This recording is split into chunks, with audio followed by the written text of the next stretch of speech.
to the show again, Louie. Welcome Thank you. back. I appreciate your patience. Louie and I recorded yesterday. In the only time I've done this in my whole podcasting career, one of the best episodes I've ever recorded, I hadn't pressed record. And so we're meeting for the second time. So thank you, not only for your time yesterday, but for your time again today. Well, it feels like we're old friends now. Exactly. And I was thinking that too. And even my husband said that last night. He was like, well, it sounds like you're okay with it. And I'm like, he was super cool. So I feel bad for like his time, but like I really had fun talking to him. So yes, if I ever had to redo one, I would love for it to be that guy. You know what I mean? I felt like we're old, like AA friends. You know what I mean? Like I could see us in the same home group, and every week I'm like, Larry, like I can see that being our thing. And so I was like, all right, but so I appreciate your time again today. Absolutely. So, author of Flew Too High. And also, you had mentioned yesterday you did all of the art and graphics, and I looked at it again. It's beautiful. I can't believe you did that yourself. It's beautiful. I love the artistry, and I'm very proud of it. I'm proud of the way it looks, and yes, just so much time put into it, making sure everything looked right and had the right flavor. And yes, yeah. Well, and even like fonts and everything, there's a lot that goes into it that people don't really think about. Like I'll do design even just for the studio or when I owned my business, and font really matters. It changes. There's just a lot that goes into it. And I love what you landed on. Thank you. So the book is phenomenal. Your story is phenomenal. It is a wild ride. And there's something in particular that is in the book that I hadn't heard you share before. And it's jaw-dropping. And I can't recommend to you guys enough to read the book. Obviously, we're going to talk about some of it today, but the book is so good. Like I told you, there's one morning a week I get up really early. I have to get up at 4:50 in the morning on Tuesdays. And on Monday nights, I try to go to bed early. And I don't read any of my, I'm reading this Scottish detective thriller series right now, which is so random, but it's really good. I'm on book 15 in this Scottish series. It's really good. And it keeps me up all night. And so on Monday nights, I don't read that. Read yours. Kept me up all night. I was like, oh my goodness. And I've read a ton of addiction memoirs, and this, literally I was up and I did not want to put it down. It's Thank just you. so good. That means so much to me. That has been the best gift. One of the many gifts, I should say, is just how much people enjoy. They tell me they enjoyed the journey and the storytelling and my style. And this was my first time writing. It was 4 years of edits, but still it was, and even with editors helping me, it is my voice. That is, it is my style and all of that. So yeah, I'm really pleased when I hear that. Thank you. Thank you. Sure, of course. And writing a book too is such a monumental task. Every addict wants to write a book. Every addict wants to write a memoir. 5% do. 3% do. I want to. You know what I mean? Dave wants to. Everybody wants to. And so when I meet an author, I'm like, oh my God, you did it. Like, it's so cool. I really lucked out because I may have mentioned to you, my niece in New York had worked for one of De Niro's production companies. Oh, no, I did not know this. So, and she read the screenplay, which I started first because I'm lazy. And I thought I can just get by writing 120 pages, of a screenplay and whatever. And of course, you have to abbreviate everything. You can't. And she read it, and that was in January of 2020. She said, you need to write the book. And 2 months later, we went into lockdown. So that was my job.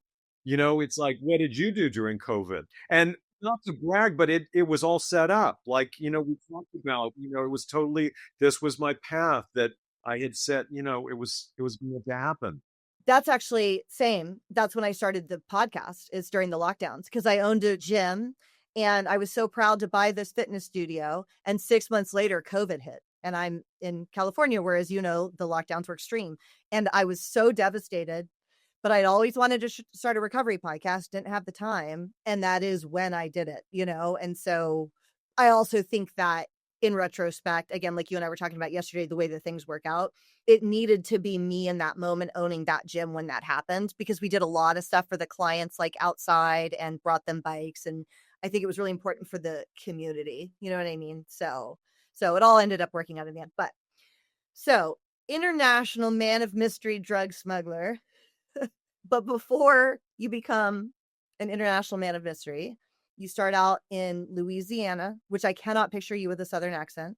You start out in Louisiana, and I wanna get to the New York stuff quickly, kinda like, we did yesterday. I wanna get to that stuff quickly, but one of the most impactful, moving parts of your book, aspects of your book is that you really are able to hone in on the idea that you were looking for God. You were searching for spiritual answers from childhood, and it's sort of a combination of being a gay young man in a time when that was not a thing, also in a Greek Orthodox family, so double not a thing, with a, sort of manly machismo dad. Yeah. Macho gorilla fighting, yes. Yeah, so, like, really not a thing, like, layer on layer on layer of "You're not okay as you are, Louie," and so you start seeking outside of yourself, but by the end of the book, you come to this beautiful place with your dad. So before we get to the craziness, I would love to hear about growing up and how your environment shaped you and your relationship with your Yeah, dad. so from a very early age, I just knew something was off. I remember putting on my sister's ballet tutu at one of her birthday parties because I wanted to entertain the troops, That's awesome. and getting spanked in front of everyone for doing that. And I was just having fun. I didn't know I liked playing with my sister's Barbies. I was always artistic. I was always coloring and drawing and painting. And so that's just who I was.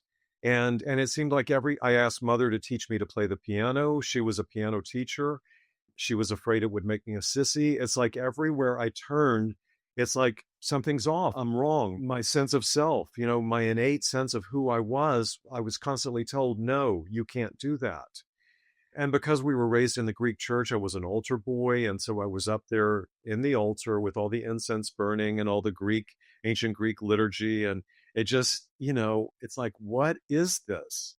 What is this world that I'm a part of? And yet I believed in prayer. Like I just knew to say, God help me, or I don't know where that came from, but there was a part of my core that was just so seeking, just waiting for that, hungry for that. And I argued with my Sunday school teachers about Adam and Eve and who took their names and whose kids did they have and who married who and where did these people come, they're inbred. I mean, from an early age, because it's like, well, if you're going to teach me this, and as I mentioned before, but then I would see the actual words of Jesus highlighted in red in the Bible, and I thought, "Be kind to others." Okay, I can live with that. That makes sense to me. So it's like I didn't understand the dogma and all the organization of the church, and yet this messenger, what he said, his words was like, okay, I like that. And it says we're all the children of God. God is our Father. So that means we're all connected, and Jesus is my brother. Well, no, he was special. Well, wait, Mom, are we all together or not? So I was argumentative and I was searching for answers. Okay. Do you remember when you started to realize, "I don't like girls even though I'm supposed to?" And then at some point, did you learn that that's a thing? I fell in love with my first grade teacher. Okay. She was this pretty blonde woman, and I don't know why, but I was fixated on her. In the middle of the school year, she announced she was leaving because she was pregnant. And I don't know how I put that message together, but she had betrayed me. And it broke my heart. And I never told anybody about it, but I remember it. I remember it so clearly. And, I still think I was born this way because it's not like I was chasing other girls. And I had plenty of other girlfriends, but I started noticing the guys, around 8, 10, 11. Like there's something about them that's so much cuter, that's whatever I was drawn to.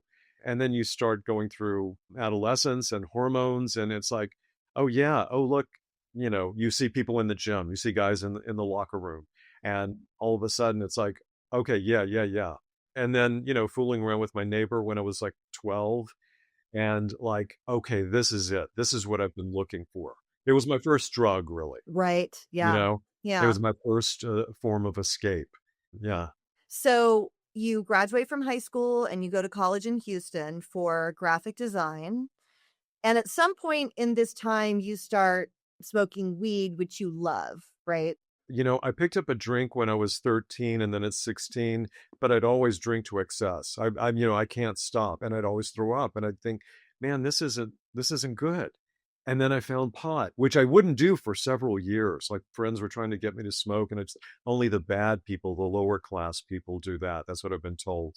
And man, when I finally gave in to peer pressure, of course, I was hooked. I don't throw up. All I want to do is eat and I'm relaxed. And, just this is the best. And I will do anything to stay high for the rest of my life. I told myself that. And so, yeah, by the time I got to Houston, I was like, well, I need to keep a supply and I don't have enough money. So I should start dealing. And that way I'll have a supply and make a little cash. But of course, you never make any cash. You smoke your profits. If there are any profits, you're always in the red. I mean, Dude, I tried to sell heroin a couple of times. Like, I thought at the time that I could have done it if my dumb shit boyfriend hadn't been doing it all. I thought that if I'd been in control of it, I could have sold it. But in retrospect, like, who knows if that was true? You know what I mean? That was before I was shooting it. That was when I was just smoking it. And thought that I could probably get ahead, but I was never able to get ahead ever with selling the couple of times that we tried. And I think I mentioned this to you yesterday. The one time I tried to smuggle heroin back into, into California, and they put me in secondary, whatever. I didn't even get a good deal on that shit. I was so annoyed, bro. It's like up here, it was $80 a gram. I got it for 55 oh, across the wow. border. Yeah. And had to smuggle it. And I knew it at the time, but like, what am I going to do? My audience has heard the story, but I was in this like cement room. It was a fake wall in a purse shop in Mexico. I was the only woman in there. And then just a couple of guys like passed out. And then these, couple of guys. And I wasn't going to argue about the price because I was like, well, I was told it was 30 or whatever I thought. And they were like, no, 55. And I was alone in this like vault. And I was like, okay, that's fine. Just let me out of here. So I took this but anyways, selling didn't really work well for me either. How did you know the person to buy weight from when you had just gotten to Houston? We find our lower companions really Right. quickly. Yeah. I just did. Man, in the 70s, everybody was smoking pot. I'm sure all the kids do it today too, but it's legal. But even back then, it was just rampant. And I was in college, and I was in art school. So we all smoked pot, okay? It was just available everywhere. And, I must have put out some queries, but somebody said, yeah, I've got a guy in Austin. And so I'm driving to Austin once a month, picking up a pound of grass and bringing it back. And I've already got my buyers. There's never I'm not selling to strangers. There's no worry about getting busted, except, if I should be pulled over between Austin and Houston with it in my car. I mean, that's always a possibility. Yeah. And the reason I bring that up, obviously, is because when this escalates, when the stakes get way higher soon, it isn't that crazy of a leap for you to say, sure, I'll do the next, because you had already been moving pounds of weed across Texas. You know what I mean? So this was like a thing that you would do. And also, we mentioned your dad briefly. Your dad was a little bit outside the law and how he operated also. So it wasn't that outside the realm of possibility for this to be like a thing for you to make money. So before you graduate, the summer before your senior year, right? You want to go to New York just to check it out, just to see the Check out culture. the big gay mecca. It was 1978. I mean, you don't understand gay liberation, the sexual revolution had already started, and along with that, the gay liberation movement occurred. And gay men were finally able to just come out of the closet. At least society was like, okay, this is a group of people that they exist, and we just have to get used to it. Everybody's sexual mores were being released, loosened. And the American Psychiatric Association, even 1974, declared that homosexuality was no longer going to be classified as a psychological disorder. It was classified as a mental illness? Yes. I didn't know that.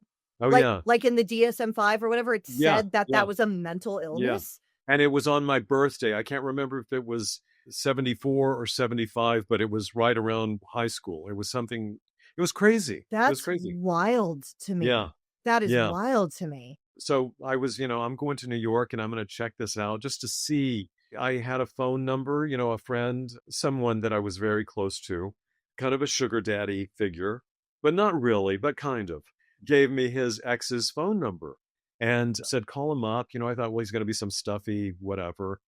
And I met him in Central Park, and he was one of the most beautiful men I'd ever seen in my life. I stopped 10 feet from him when I realized it was him. And I just thought to myself, is that him? Like, I mean, just, we talked about, those divinely, like, is your life planned and whatever. I mean, this could not have been a better figure, a better symbol or whatever for me to like stop me in my tracks and go, okay, what is happening? What is happening? We go to Central Park, we start talking about God. In the middle of Central Park, he starts telling me about his guru. And we talk about Patti LaBelle, and you can hear God's voice sing, coming from her. Just immediately, we're just like, oh my God, this guy, who is this? Who is this? And then he said, here, take these 2 pills.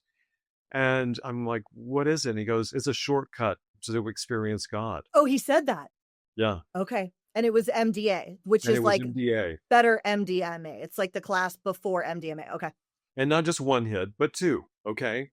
And a friend mentioned to me recently, maybe he just held out both of them because he was going to Oh, take yeah. one. And I just took the 2 because I thought they were both for me because I'm a greedy drug addict. Oh, that's awesome. So and he had more at the house, so it's okay. But anyway, yeah, we ended up running back to his place. I am high as a kite. I'd never taken that before. And I'm in this new city, and it's like I can hold a man's hand here. Like that's how inhibited I was, even in Houston. Like, and maybe it's the MDA, maybe it's New York, the new setting. I don't know anyone. I'm a complete stranger in this metropolis. And we spend the next 12 hours just, losing our minds with each other's bodies and having the most incredible. It was it was just mind altering. It really was. And we're listening to his guru's tapes in the background. Okay? And this is the first time I've looked at some Emmett Fox, and I've seen some Buddha quotes, but I to really listen to someone, a master, a guru, supposedly, it was like, wow, this is really something. That was Bhagwan. What's his name? Bhagwan. Bhagwan He's a Sri he's a Rajneesh. famous guru. I've heard Yes, this name before, yes. right? Okay. And he currently, or nowadays, his followers call him Osho. He's long since passed. But if you watch the Netflix series Wild Wild Country, that's who they're talking about. And the first episode, it takes place in India, where his ashram was before he came to America. Yeah, and then 12 hours later, we're dancing at Studio 54 in 1978 at the height of Studio 54. He comes in, I'm in the bathtub. I just got chills. He baptizes me. He gives me a new name in the bathtub. He goes, Louie, that's just such a silly name. I tell him I don't like being called Louie, basically. I wish I had a different name. Well, who do you want to be? Let go of everything you've ever known. High on MDA, listening to Bhagwan, let go of your past, be reborn. And we come up with this new name, Eli. Elias is my name in Greek. And he goes, why don't you go by Eli? Eli's coming, hide your hot girl. Eli's coming. And yeah, and then so we go to Studio 54, and he introduces me to his friends as Eli. So while I'm in New York, so once I get to New York, I become Eli. That day.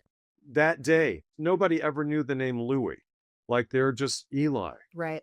And that first night you go to Studio 54, Andy Warhol is there, right? He is there, and Liza is there. That's And they're wild. sitting on the sofa, and I'm wanting to point at everybody, and he's trying to hold me back because I'm a hick, basically.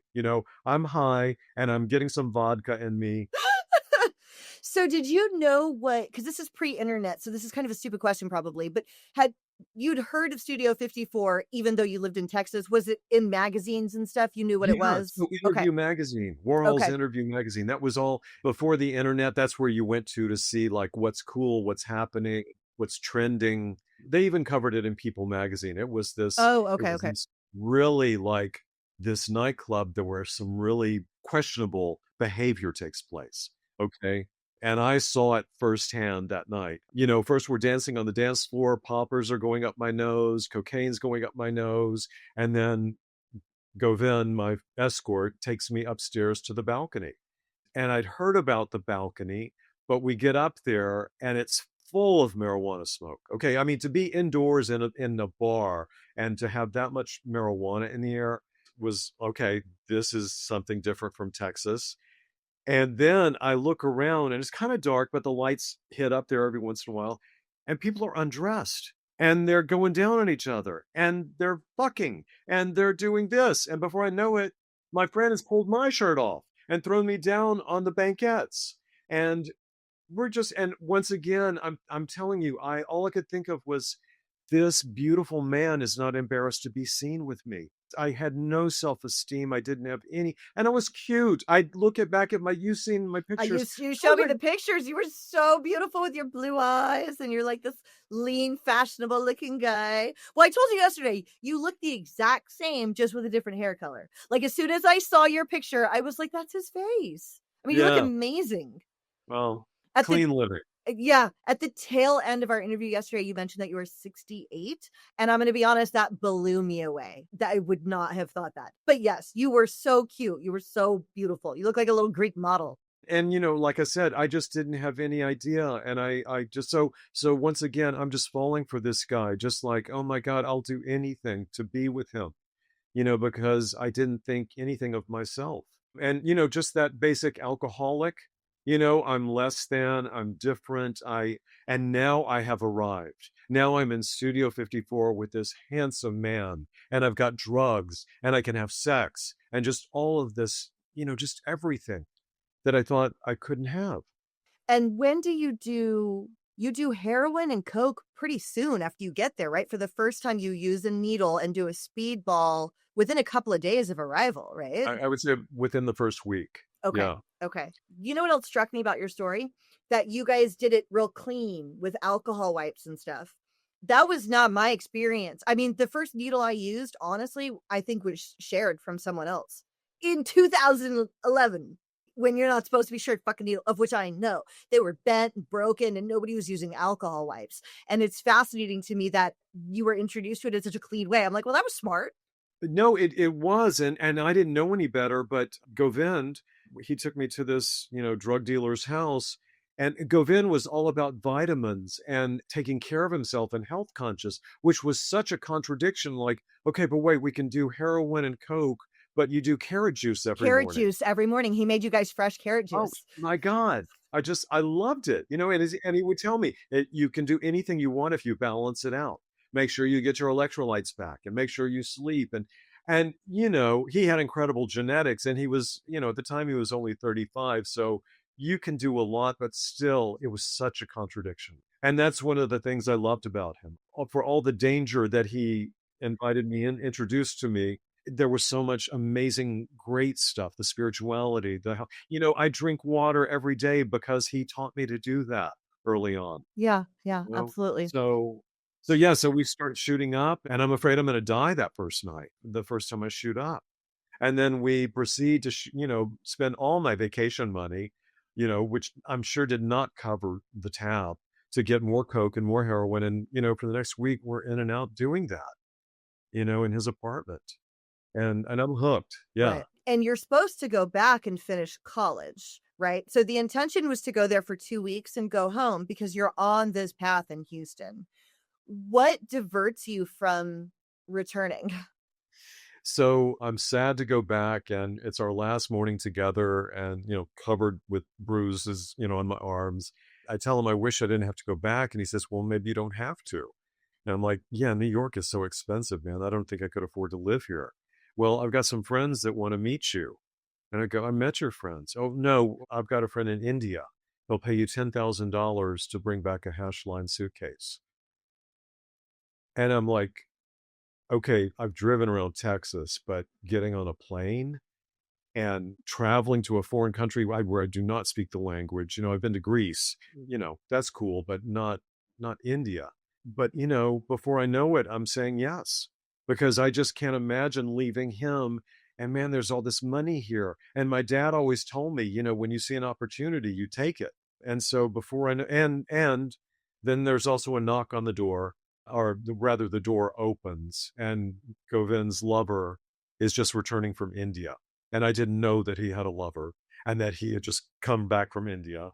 Oh, was he smuggling something back? He had returned. Yeah, he was coming back with his cash one Okay, suitcase. okay. So you also saw, oh, it This was a works. There's thing. some element to there had to have been of, oh, that guy just did it. I mean, you were totally thrown by the Yes, appearance of this boyfriend that you didn't know about, and he's not super welcoming to you at first. But I'm sure there had to have been an element of, oh, they do this. this is their business, and they obviously do it, and it's no big deal. And I can do this. I can do this. Crazy drug addict. Yeah, sure, I can go around the world and pick up a suitcase. What's the big deal? And I'll get to live in New York. I'll get to move here and be in this glamorous Studio 54 city. And so I drop out of school. I tell my parents I've gotten this great job in New York with an artist who was our friend who always got us into studio. Just make up stories, but just whatever to cover my ass. And so, yeah, so I arrive in Bombay. My contact picks me up. He whisked me off to the slums. They're filled with transvestites. I mean, I was shocked. I was like, okay, wait a minute. They've got them here too, and they're wearing saris, and they've got their plucked. When you see a guy who's plucked as when I see a guy that's got really exaggerated plucked eyebrows, but I know it's a dude. It's like, and this was the 70s. I mean, it's not like today where people are transitioning and you get it. You know what's happening. Anyway, and so he takes me upstairs to this dilapidated, I don't even know what to call it. And we lay down on the floor in my three-piece Pierre Cardin suit, okay, and tie, because I've got to keep my cover. And we smoke opium. It's this pipe that's just passed around the room. And I'm like, holy shit. And I don't know. I figured it was hash at first. Like, okay, must be hash. But it was so much like the heroin I had shot up, but even dreamier. Like it was just I was on a cloud. I was floating out of the room. It was amazing. And I that's my thing. You know what? I love recovery. Well, let's just say that right now. But back in the day, that was my thing. I wanted the world to just calm down. My brain, please calm down. Just please be quiet. And that's what opiates, opium and heroin and all of that did for me. So I was chasing that high from the first time. Like, I want this forever. And then he brings you to the hotel, and the plan is you're gonna stay at this hotel for not long, like a week, right? And the I'm sorry, a guy, week. oh, Yes. a week. And this Yeah. is the guy who is supposed to give you the suitcase lined with hash to return. You have $500 and a return ticket. This is the plan. So you smoke opium, he drops you off and says, "I'll see you later." He's this gruff guy. And then the next thing you know, I get a phone call from New York in my plush Hilton hotel bedroom, I mean, because it was deluxe, it was fabulous. And he says, the deal's off. He says, you're too green. He said, he took one look at you and said, you can't pull this off. And I'm like, well, what am I going to do now?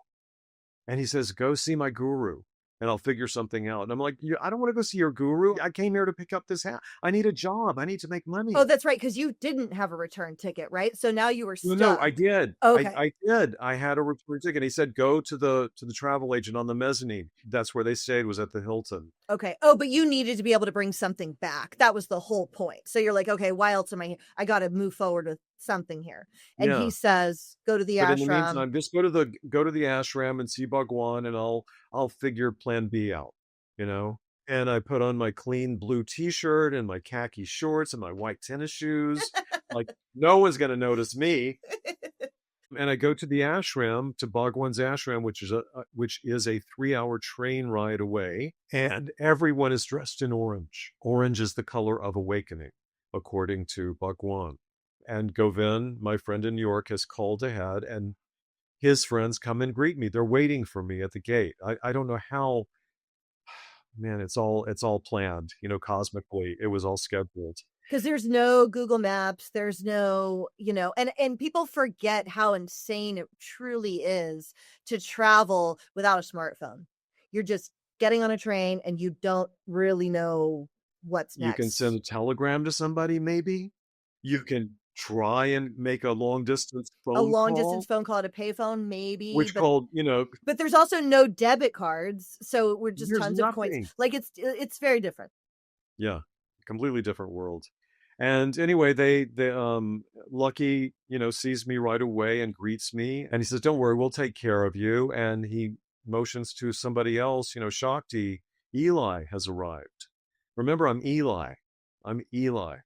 And I turn around, and this beautiful woman who I say looked like Sofia Vergara, she greets me and, "Welcome to Pune, Eli. Let's go to discourse, morning lecture." And I don't know who these two people are, but they're welcoming me. And who else am I going to hang on to? And we go into this big lecture hall. It's basically tree branch columns holding up this huge white sail. And there are at least 2,000 people, all dressed in orange, sitting in the lotus position on these marble floors, waiting for him, for Bhagwan, to make his entrance. And this silver Rolls Royce pulls up. He had 20 or 30 Rolls Royces. Yes, that's one of his things. Yeah, Oh yeah. my gosh. Research, research. He loved accepting gifts from his followers. Okay. Yeah. Interesting. He would say, "Who am I to deny you, the gift of you I like giving that. something to me?" I like Okay? that. Yeah. Hey, it's not about me, it's about you. I'm A honoring lot of his your stuff. wish by taking I'm this money. So he comes and gets out of his silver Rolls Royce, and I don't even know how to describe it. There is an essence, there is something coming out of him that just shakes me to my core. I have never seen anybody like this. I don't even know how to describe it. Like I said, I lose it. I start crying and I tremble and I fall to the ground and I try to hide behind my suitcase. I'm so in awe and so afraid and I'm just terrified of, I don't know what this is because I haven't experienced this before.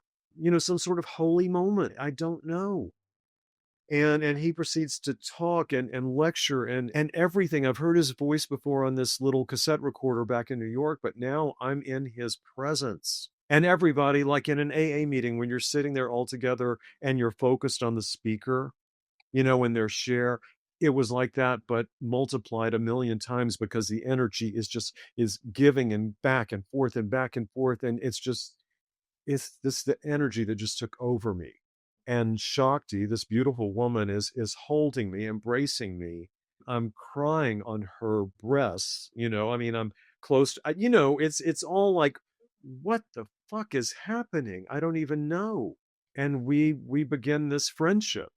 I'm supposed to be at the ashram for a day, a day or two, and I end up staying there for a month. I'm in this ashram and listening to Bhagwan's lectures and taking these classes on dynamic meditation and intensive enlightenment and just mind scrambling games, just like let go of everything you've ever known. Just So you did learn while you were there. You learned absolutely. some okay, that I definitely didn't ask you. So because we're focused on everything that happens, of course, but you did when you were there, you learned. You took in the lectures and the lessons and You know what? I'm a good student. When you introduce me to I see something, that. it's like, okay, let's see what they got to offer. Let's find out. And I was a college student, but this was like truly a higher education. Yeah, Okay, it yeah. was Yeah.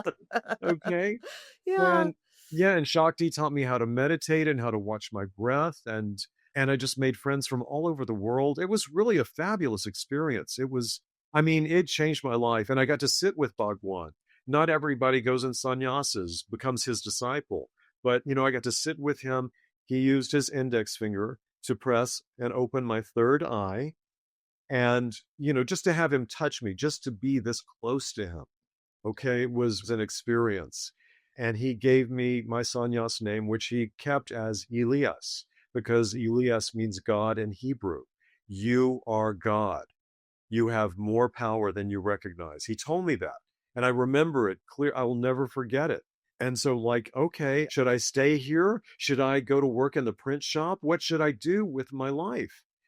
And as soon as I do that, the next day, Govin, my boyfriend from New York, shows up at my hotel room. He's paid because I don't have a credit card. I'm charging everything to this hotel because they're holding my passport. And you've now been there for a month at this for a very nice month. hotel, ringing up room service. They have your passport as collateral. You've had this enlightened experience over 30 days. You've met this woman. You've hooked up with her, the first woman We you have sleep hooked with. up. Oh, Yeah. big time. She Yeah, teaches I you all mean, this that's just stuff. Yeah. yeah. And you're on this elevated path. And then suddenly he shows up. And I feel like your addiction to him overtakes you. It did, and I was so pissed. I was pissed at him showing up like that because he surprised me, completely surprised me. He paid down. I said, "How did you get in the room?" And he said, "I paid $1,000 down on your hotel bill." Because I hadn't even asked, "How much is it, by the way?" Because Right. I'm meditating and I'm falling in love with this woman and Yeah. I'm having a good old time. Who cares about a bill? And I realized, shit, I've got to come up with money somehow. And so he's willing to pay for it. So, and I see him again. And once again, I'm so taken with his beauty. And he pulls out some hash because he's got a new source. And I hadn't done any drugs in 30 days. And he offered me some hash and I smoked it. There he is, the devil who I loved, this devil that I loved, pulling me back in. And before I know it, we're in bed together. And I'm hooked in with him again. And he's gonna take this hash back to New York and sell it, and then send me money to pay my hotel bill. 24 hours pass, 36, 48. Finally, he calls me to tell me that he got busted at Kennedy, but he's out on bail, and he and his boyfriend, the other boyfriend, they're broke. They had to use the rent money to pay for his bail. And please help us. And you're stuck and have to help them. I don't have any way to leave the hotel. I've got a hotel bill. But Bhagwan told me I am powerful and that I have more power than I recognize. And it's like, okay, what am I going to do? What am I going to do? Should I call my father? Should I call Brian, my friend back in Houston? Who should I do? What should I do? And I think about Taskar, the guy that I met in Bombay, who said I was too green. I knew he lived in a place called Goa. It's where every old hippie went to die back in the day. Okay. So if that's where they went, there must be some drugs there. And I go to the front desk of the hotel. I hand them my suitcase and say, "Check me out right now. Well, you owe $1,700. You can't." I said, "But I need my passport." "No, no, no. You give us money. You no passport. So I can't leave until I pay them off." Take off. I sleep on the beaches of Goa. I get off the train there. I don't have again, no phone number, no internet, no nothing. I am going just by my intuition and my gut and just whatever. And I sleep on the beach that night because I don't have enough money to pay for a hotel, a little anything. And I know you love this. The next morning I'm I waking up. do, if you could tell the Boar I'm story. I'm waking up and this kid is rolling down his cart with, selling fruit, paying papaya, mango, coconut on the beach. And I buy a bag for 5 rupees, whatever, 10 cents, 20 cents, whatever it was. And then nature is calling and there's jungle right there off the beach. And, I got to go to the bathroom and I'm squatting, I'm looking around, I'm kind of private, and there's some wild boars, 20, 30 feet away from me. And I'm just like, well, I won't bother them, they won't bother me. And I sit down and go do my business, and they love the smell of feces. I had no idea. And they come charging for Your me. face hurts. I am screaming. I am jumping out. My shorts are on the ground. I'm mid, evacuation, and I'm jumping. I'm like, And they run for your they ass run and for they my charge ass, your those ass. gnarly teeth. You will never forget the look of those teeth once you see it up close. I mean, oh my God, my balls, my dick are right there. Please, God. And I have to run into the Indian Ocean to get away from them. And I'm just screaming, God, how could you do this to me? What kind of sick shit is this? Oh my God. Oh my God. So anyway, I I go into the train station half an hour later, still shaken up, and I look for the shiftiest character I can find. We go anywhere and we can find a drug addict. We can find a fix. We can find whatever we're looking for. And sure enough, he knew Taskar. He knew the person I was looking for, and he called him. And 15, 20 minutes later, he showed up at the train station and said, "What the fuck are you doing here? I cannot believe you. What kind of, what are you thinking?" And I said, I need to make a deal, man. He goes, "You're too green." I told Govin already. I said, "Look, Hank, yeah, I'm too green. I found you, didn't I? I love that. Where are you staying?" I said, "I slept on the beach. You think you can help me out?" And he took me to his house. He and his wife took me in for a week. She was pregnant. She was like 8 months, ready to burst. I mean, and she was beautiful. She was this beautiful, red, strawberry blonde headed, curly hair. God, I wish I could see them. I wish I knew where they were if they're still alive. They took me in and I said, "Can you guys put together a hash suitcase? Just like we planned." And he said, "No, not enough time. I got to, build it carefully." And she piped in and said, "Well, what about heroin? You 7 ounces, that'd be a good amount of money and you could carry that back." And I just thought, wait a minute. I was going to take back cash. That's got to be a little less illegal, or as, just a less of a sentence if I were caught. But heroin, come on. And remember, I'm still kind of green when it comes to drugs. Like, I mean, yes, I love it and everything, but I'm not that experienced with it. You're not strung out either, right? Like, No, I feel like usually the impetus for smuggling drugs, like for me, it was because I was strung out. I kind of had to. You weren't strung out on heroin yet. You had shot a bunch of speedballs and you liked it, but you weren't dope sick or anything. It was still new for you. no, but more importantly, I did need to save the day. I did Right. need to score to take something back to make money. Okay.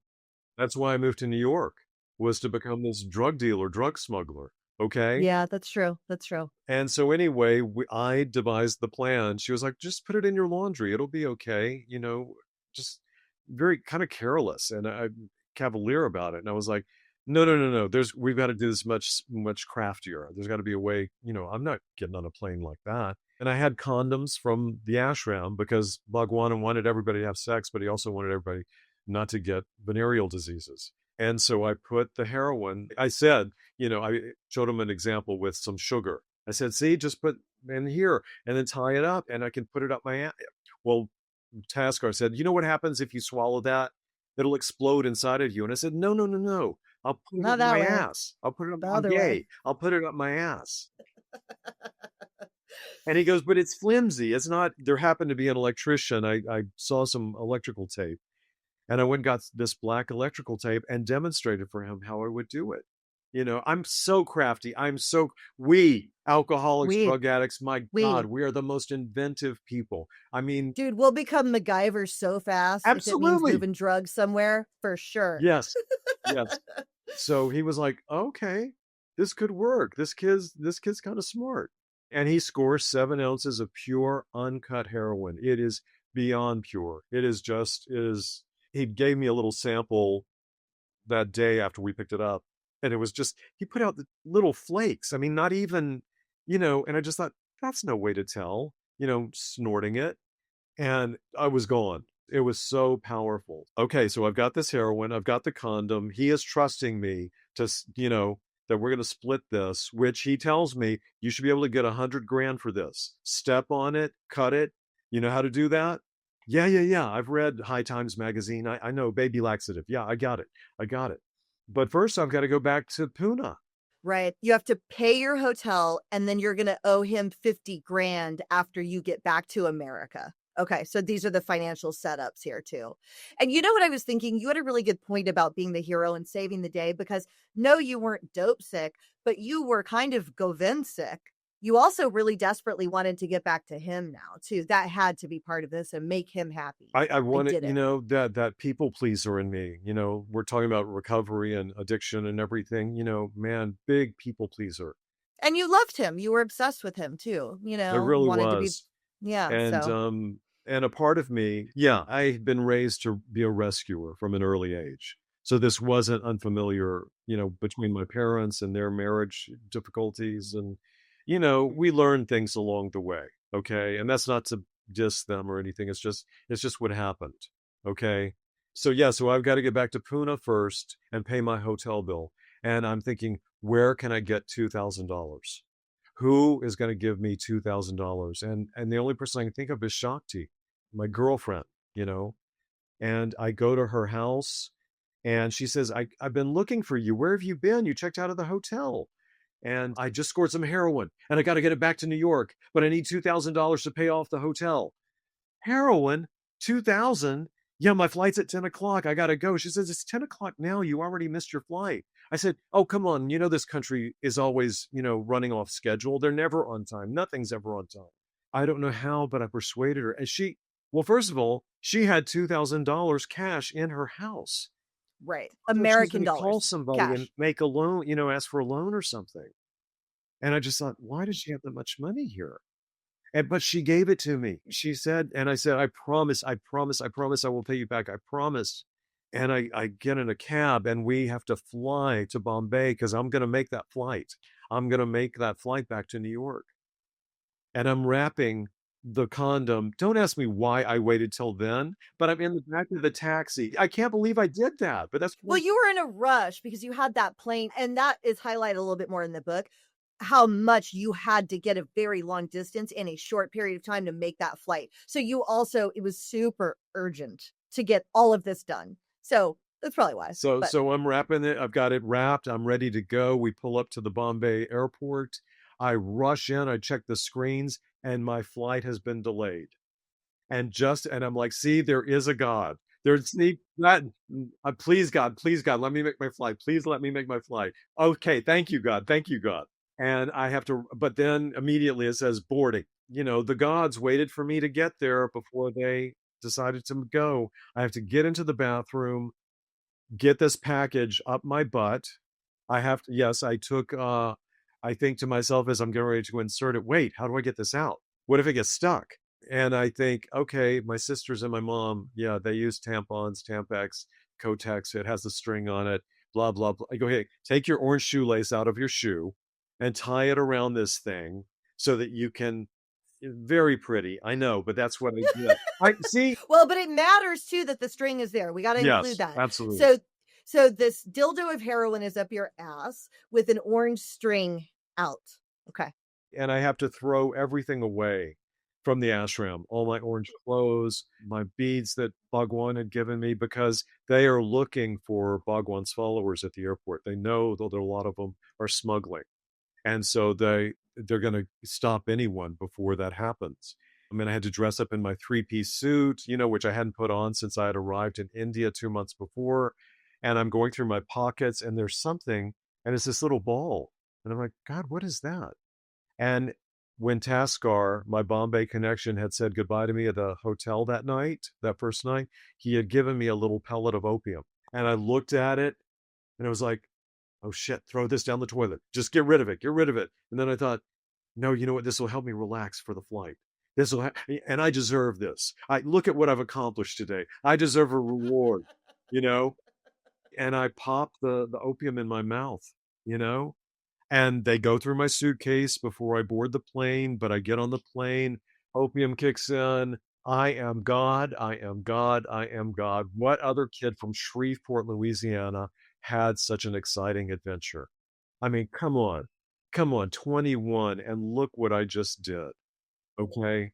And so I get to just before we land, I'm thinking, I don't know if I'm sobering up or I'm just an addict and I need some more. And I think I need a little more of that heroin. And I take the condom out and I peel back the electrical tape and I snort the tiniest speck. Because at this point it's pure. It's still, I haven't stepped on it or anything. And I tell myself, you can do this. You can do this. You are God. Man Bhagavan Hu. And go through the line. I'm high as a kite in my three-piece suit, but my eyes are just like teeny tiny. The customs agent looks at me, stamps my passport, and then he waves me through. And I'm just thinking, that was too easy. I mean, he didn't even open my bags. And then 4 DEA agents right in front of me. You mind coming with us? And I tell myself, Man Bhagavan Hun, I am God. I repeat that mantra till I'm blue in the face internally, not. They take me into the interrogation room. They open up my suitcase. There's nothing in there, of course. And I think, okay, they're not going to see anything. They're going to let me go. Roll up your sleeves. And I'm like, okay, I haven't been shooting up. I don't say that, but I knew there's no track marks. I'm fine. Take off your shoes and socks. Why? I didn't know people shot up between their toes when you're really strung out or trying to hide it or whatever. And then and still nothing. They go strip down to your underwear. And I'm like, holy shit, shit. Mon Bhagavan Hun, Mon Bhagavan Hun, Mon Bhagavan Hun. And hold your hands above your head. And they're searching me and squeezing my dick and patting my ass. Bend over. And this guy is digging his hand outside my underwear, but Thank that God the ball underwear of is that still on. orange string is balled up next to my balls, and it's like, God damn it, he's getting too close. He's to get Man Bhagavan Hun, Man Bhagavan Hun, Man Bhagavan Hun. Just stay and chill. I mean, how do you stay chill when you are strip searched like that? I don't know how I did it. And finally, he hit my ball sack, and I just thought, he's too fucking close. I've got to scream. Just do it.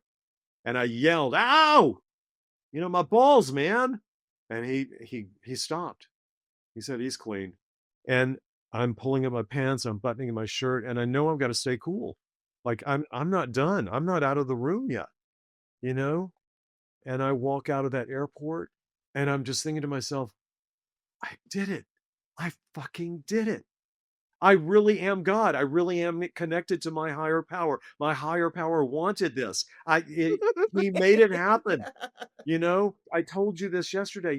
I want anybody, and not when you're high and delusional, but always believe in yourself. We are connected to our higher power.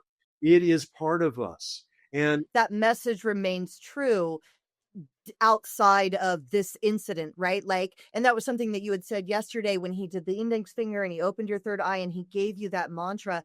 That is still applicable to your life now and to all people. Yeah, you were smuggling drugs or whatever, but beyond that, the idea that we have more power and that we're more connected than we know is also a message of your book. right, absolutely. Just that, yes, we do have a higher power. That's what I was looking for the whole time. We search wherever we search, wherever our path takes us. Total aside. Are you watching White Lotus this Yeah, season? Okay. The Buddha, the monk says, we're drops of water and we go right back into the water.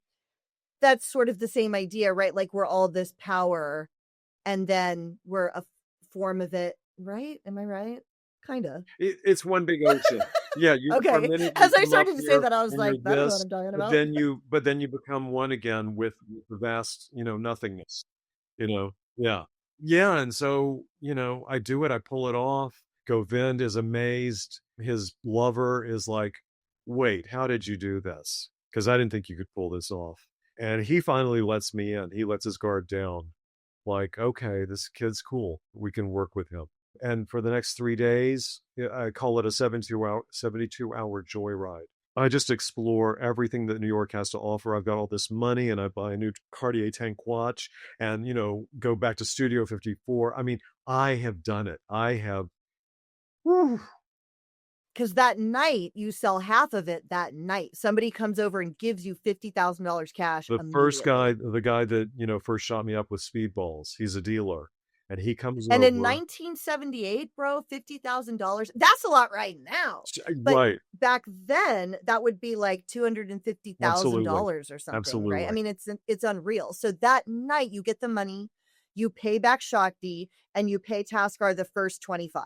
You also, in that time, become a you really fall for the other man as well. Guys become like a throuple, like the We three of really you are do. More together than anything, and you it was this care for him. brotherhood. It Yeah. was like, okay, now I've got not just one lover or brother, but I've got two. And I mean, and when you're dealing drugs together, when you're outlaws together, you're a band of brothers. It's like there are no secrets. You're all there for each other. Yeah, I didn't wish him any ill will. Like, initially I was so jealous of him, and then it was like, well, you know what? If Govind can have a boyfriend, then I can have a boyfriend or a girlfriend or whatever. I was still learning about what does it mean to be free, to express myself in different, what are relationships? Back in the 70s, especially, it was like, wait, can you do this? Can you Right. have an open marriage? You know? Right. And so yeah, so he's cool, I'm cool. He loves cocaine. He never touches the heroin. It was very weird because, like, man, you don't want any of this heroin because Govin loved it. He was shooting up crazy, but he loved cocaine. It was like, okay, sure. Like I said, that's so not my thing. I bring me down, comfortably numb, just like quiet, make everything quiet. And I go see my parents in Louisiana. I want to let them see that I'm okay because I've sent them crazy letters from the ashram, that I may stay with Jesus Christ forever, never come home. Poor things. Oh my God. Oh my God. My dad sees that something has changed, something's different about me, that I'm more confident and more like, okay, okay. And I get a phone call the next morning. And again, I talk about it in the book, but to talk about it like this is not my favorite thing. But this person, this third party, has overdosed on cocaine. I don't know that at the time. I find out, Govin calls me and said Jesse's no longer with us. And I'm like, okay, that's not what he's saying. That is so not what he's saying. And I say, don't do anything till I get there. I have to leave Shreveport. Like, I haven't been there 24 hours. I was like, sorry, mama, I got to leave. I got to leave. And she sees my track marks and she's praying for my soul. And my father's freaking out and like, what the hell is going on? And I get back to New York and, Govind is on probation. I've got heroin in the house. I still got to sell it to get money to Taskar, waiting for it in India. And when you can't call the cops, you can't call the morgue. And it wasn't my heroin. Govind, if he could have blamed me, he would, but he didn't. He snorted a whole vial of coke, just one big snort. He wanted to see how high he could get. And my first thought as a crazy alcoholic drug addict was like, well, didn't he know better? Why did he do that? Why would he snort a whole, like, why are you never asking myself, why are you sticking a needle in your arm? Don't you know you could die? No. So anyway, so we dealt with it. I just want to make sure I paint the picture here. So when you get there, the body is in the apartment still. This is not the days of there's the Good Samaritan law and you can call the cops and they'll come take care of an overdose. This is not that. That isn't even the case in other places either. The place is packed with heroin. 3 gay men living there. You got to factor that into the NYPD in 1978 also, right? And so when you arrive, he is still there, deceased in the apartment, and Govind is freaking out. Yeah. So He loved him. He loved him so much. He was so heartsick. And I felt bad for him, but at the same time, I was like, what the fuck? What the fuck? You know? And then he says, well, we can't call the cops. Because I'm thinking, well, that's what we have to do initially. But then he goes, do you want to go to prison? We've got all this shit in the house. And so I go along with him because I don't know what else to do. I mean, should I have just left in that moment and never looked back? In any case, we did what we did, and you'll just have to read it in the book. But it haunts me. It haunted me. It's an amends I can never make. I never, ever wanted that to happen. That just, oh, and the tragedy too is that no one ever came looking for him because he was, I think, a gay man discarded by his family. No one ever came looking for him. And back in the day, remember, this was pre-AIDS, but then, a few years later when AIDS hit, so many families disowned their sons who were afflicted with AIDS. So, and again, I just said we were just experiencing gay liberation. So a lot of families still weren't cool with their sons and daughters, their kids coming out. So no one comes looking for him and you guys get away with it, but it haunts both of you. He starts to fall apart.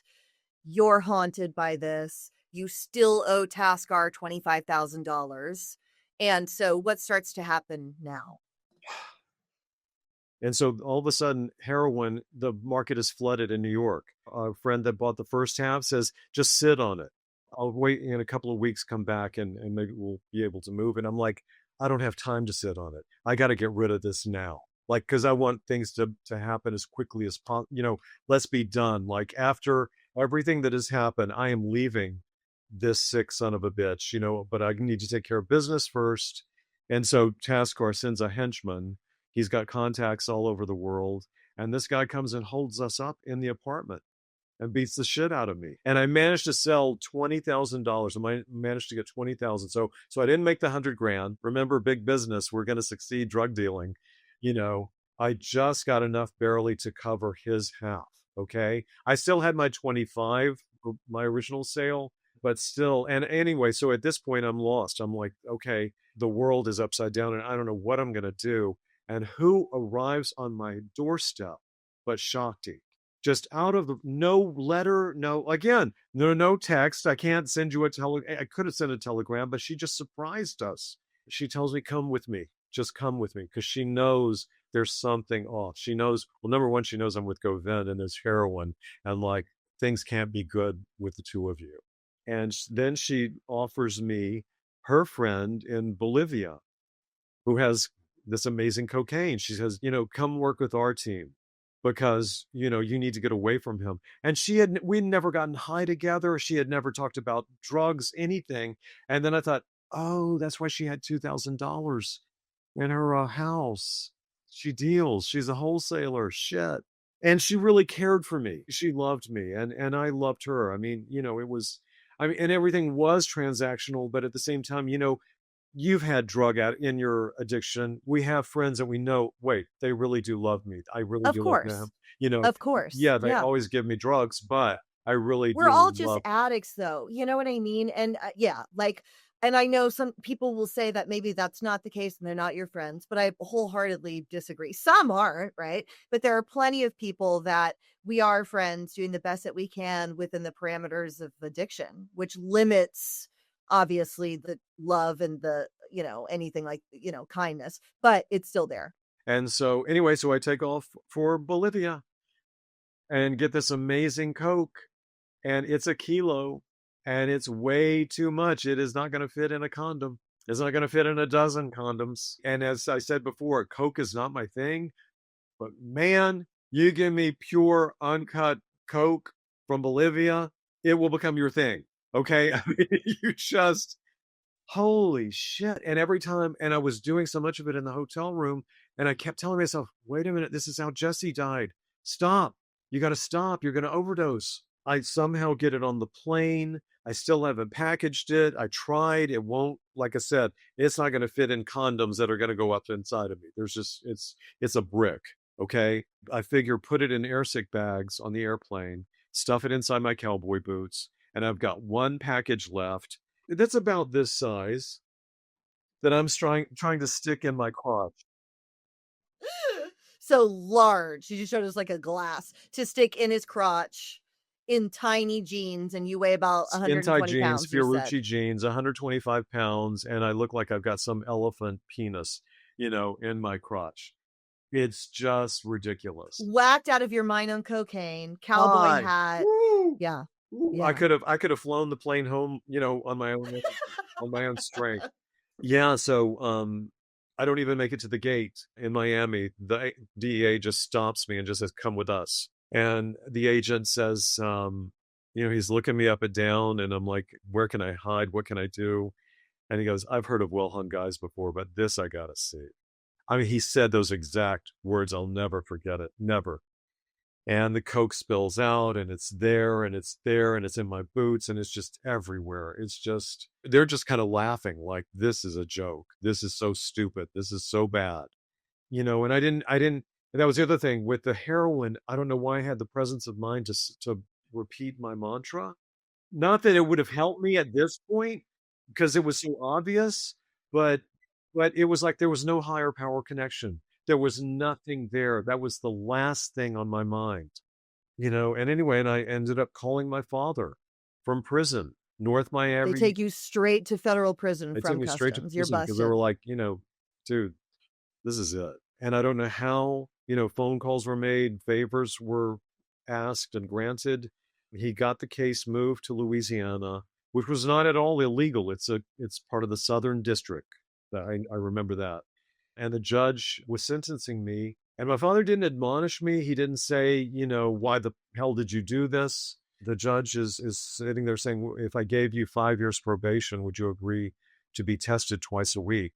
Pee, and I didn't know what that meant. And it's like, you're going to pee in a cup. Someone's going to watch you pee in a cup. And I'm standing there in front of the judge and I'm deliberating this in my like, well, wait, twice a week. Well, when can I use? Well, how can I use? How can I get around this? I mean, I can't stop using. I need my drugs. I need my, he is waiting for me to just accept the deal. Over prison time, you're such an addict. You could have gone, I mean, you were looking at like 10 years or 5 years or something, and he's like, "I'll give you probation if you tested." You hesitated. Yeah. And he goes, young man, did you hear me? And my attorney hit my shoulder like, what the fuck are you waiting for? And I go, yes, yes, Your Honor. Yes, I would agree to that. And he proceeded to tell me, if you are caught with anything in the next 5 years, I mean, I don't care what, we're going to send you to prison. Do you understand? And I'm like, yes, sir. Yes, sir. Yes, sir. Yes, sir. Already plotting. Like, there's got to be a way around this. We're not going to listen to rules. Come on. And we get home. I don't want to give away the end, but my father and I bond over this. My macho, guerrilla fighting, old Greek father is so proud of his homosexual son who has become this criminal. It shocked me. I know he was prouder of me that day than any other day in my life. And my mother, this religious woman, is screaming in the background. How can you tell your son these things? You understand that's why this happened? And he's just laughing and, just like he was so proud of me. And I just thought, this is so fucked up. This is just. So, and like you said, there's a second book coming. And kind of just like we did yesterday, this is when I would like to make the transition here, because you're not done with Govin. You end up back in Louisiana. You're like, my life is over. I'm so bored, whatever. But you end up going back to New York. You're not done with Govin. There's more smuggling to come in your future. In spite of a prison, Yes, in threat of spite of prison. this prison sentence that you barely avoided, right? You end up smuggling again. This is not the end of that story for you. And in fact, when you decide to get sober in 1984, you have plenty of money. You're living in a beautiful house. You've got all of the things because you've made this money smuggling. Yet you still decide that you don't want to do this anymore. Will you just tell us that story? Yeah, on Christmas Day of 1983, my best friend from college had just died from AIDS. Govin's last partner had just died from AIDS. AIDS was hitting. It was starting to hit, like bam, bam, bam, bam. And we knew we were next. And I was tired of using. I had tried to quit. I quit heroin 6, 7, 8 times. I would kick it completely, get clean, and then start again. That I just couldn't say no, especially when you got it in the house. It's like, oh, I'll just do a little bump, before you're back on.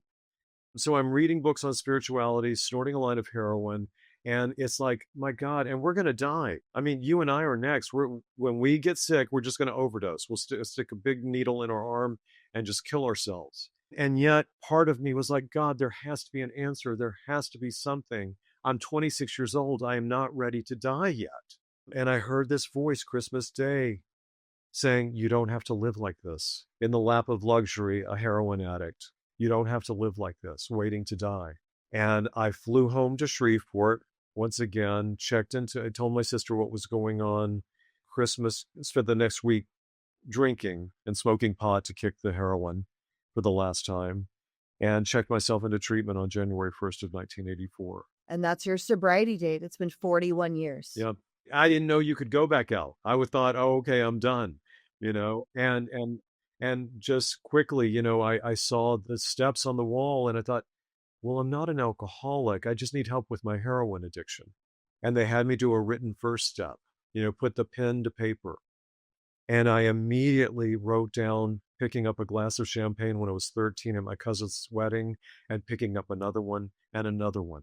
I drank alcoholically the first time I picked up. So alcohol, cocaine, meth, whatever it is, your substance of choice, it's all the same for me. I'm not special. I'm not, because I'm a heroin addict. Oh, I'm better than. It's like, no, all suffer from the disease of addiction. I kind of want to paint the picture of the landscape at that time. There were no, which I didn't know until you told me yesterday, there were no HIV tests. So you couldn't even know. You didn't know until you suddenly got really, really sick and were about to die, right? That's how you found out. And so you said yesterday, you felt deep down that you had it, but you couldn't know for sure, but you believed that you did. And the culture at that time, everybody was terrified of this. When you get to rehab, you don't feel like you can tell anybody. They're probably going to kick you out, which they probably were.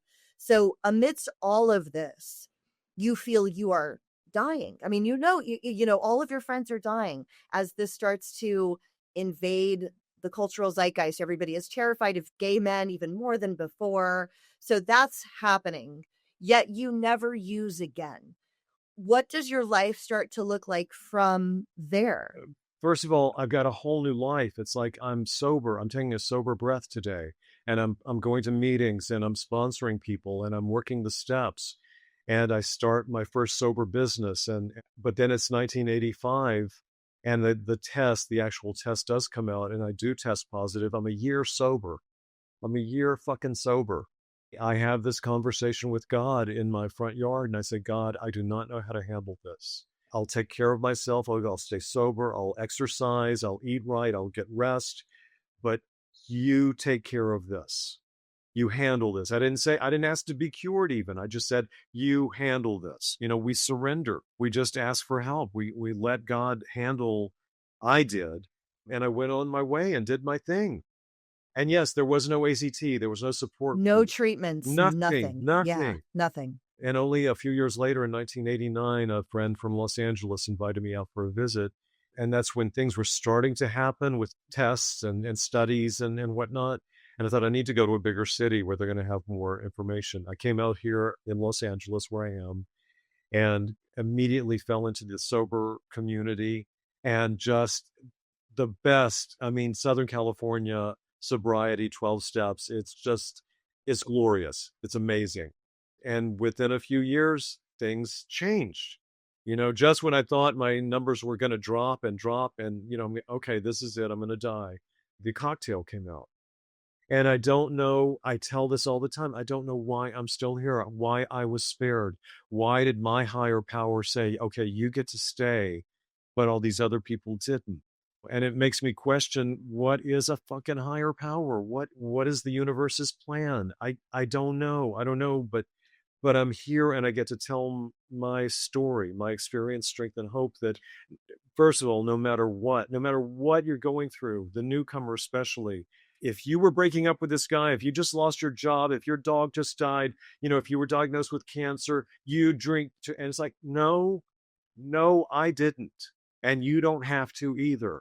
You can walk through this and talk to your sober friends and ask them, please help me. Please support me. Please help me not drink or use today. You know? You mentioned that God's plan, what is the higher power then? Why did I make it and others don't? We started the interview and you start the book talking about a lot of this was you seeking a higher power from the very beginning. Now we're 41 years in, you've stayed sober. Where are you with your journey with spirituality? Yeah. I love talking about the 11th step.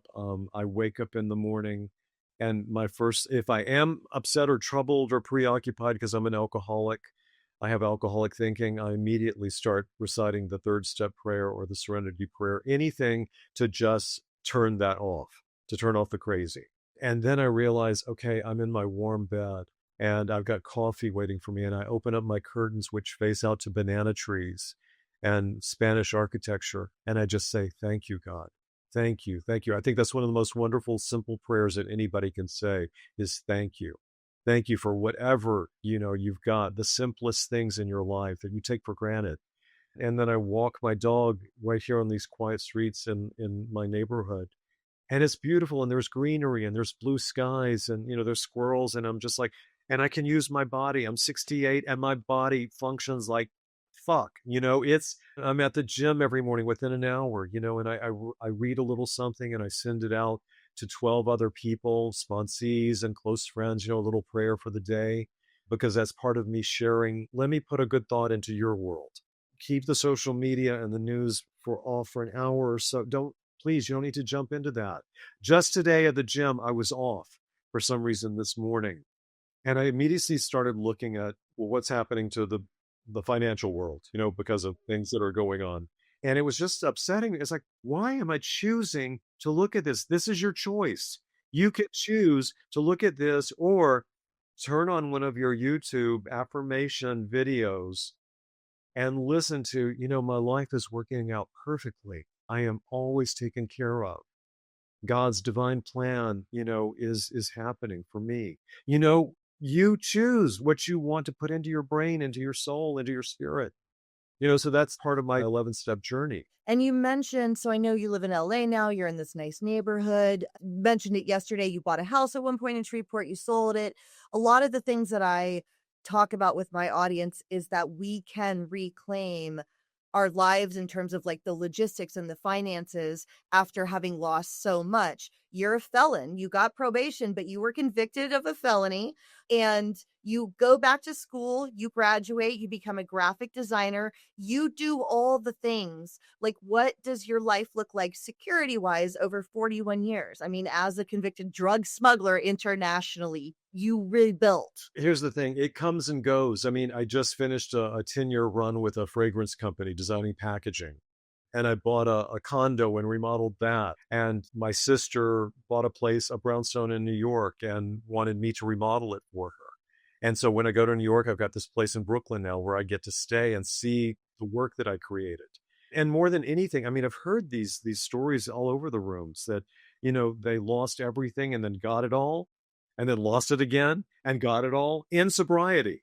Life is fluid. I mean, the whole thing, it comes and goes. But the thing is, I realized today just all the amazing gifts that I've been given. And I think everybody has got gifts that, whether you recognize them or not, you can access them. I'm not special. I'm not unique. I'm just like all the rest of you. And we've all got different things, sources to tap into. But I'm incredibly blessed. I feel incredibly blessed. This is Last question. Are you, when you look back on everything, are you grateful for the journey your life took? Or is there a part of you that's like, wow, I wish I had never gone to New York? No, no, I'm grateful for all of it. I am now. I mean, it's painful to look at some of it, because like I said, I never wanted to hurt anybody or cause pain. And it's life, stuff happens. But no, I look back and I think, what an incredible ride I've had. And it's not over. I'm still going. I mean, I'm having a good time. That's the great thing about getting older and staying sober. Please stay sober if you can. You get to look back at your life and think, holy shit, I've done all of this. And it's been really good. I get to retell my story, literally. Like, this is what happened, and this has been a damn good run. And I hope I can take others along with me. Well, thank you for your time yesterday and today. Flew Too High. That will be in the show notes. I cannot recommend you guys read this book enough. And I'm glad that I got to see you again. I'm sure I'll see you in LA in June, Absolutely. probably, hopefully at the Dopey thing. Yep. And yeah, I cannot thank you enough for your time today. Thank you. Thank you so much.